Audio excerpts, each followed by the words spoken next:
अज्ञानी।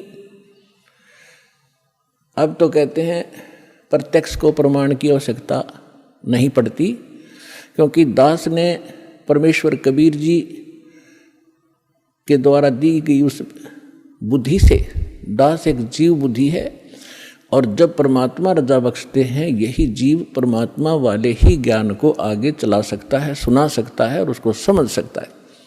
तो उस परमात्मा की कृपा से आपके समक्ष ये तो हो ही चुका है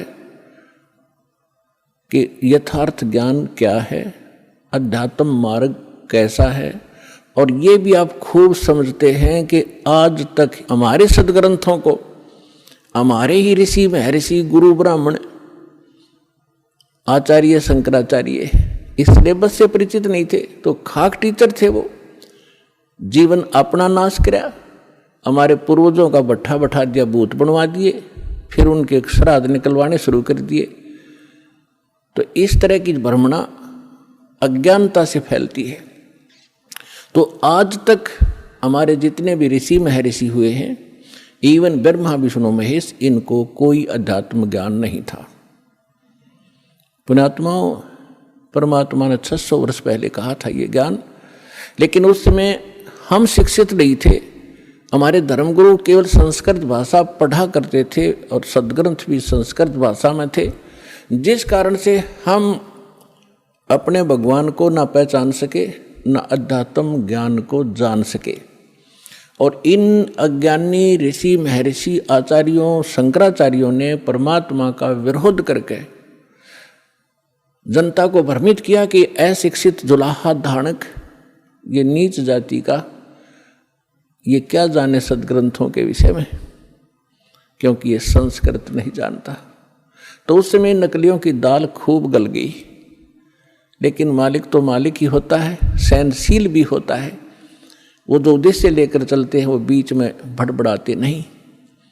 उसी समय धर्मदास नाम के एक महापुरुष परमात्मा की शरण में आए थे, जो हिंदू धर्म में जन्मे थे, और ये इन्हीं भगवानों की पूजा किया करते थे, जिसके विषय में परमात्मा कबीर जी कहा करते थे, तीन देव की जो करते भक्ति, उनकी कदे ना होवे मुक्ति। 600 वर्ष पहले चौराहे पर खड़ा होकर कहा करते परमात्मा, जहाँ ये ब्राह्मण कथा कर रहे होते थे।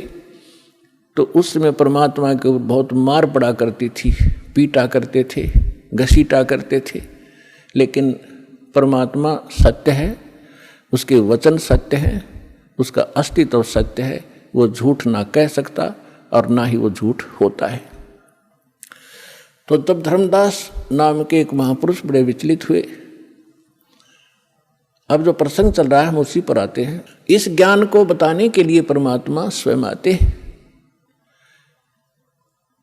परमात्मा की पहचान करने के लिए हमारे सदग्रंथ पर्याप्त हैं, जिनको आज तक हम शिरोधार्य माना करते थे। पवित्र चारों वेद, ऋग्वेद, यजुर्वेद, अथर्ववेद और सामवेद, इन चारों वेदों को हम सत्य मानते हैं, पूरा विश्व सत्य मानता है। विशेषकर हिंदू धर्म के नाम ये लिख दिए गए हैं कि हिंदुओं के ग्रंथ हैं, तो हिंदू तो इसको सत्य मानते ही मानते हैं।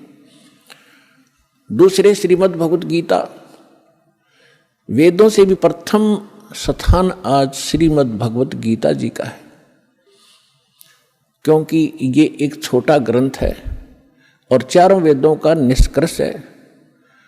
और उसके बाद 18 पुराण।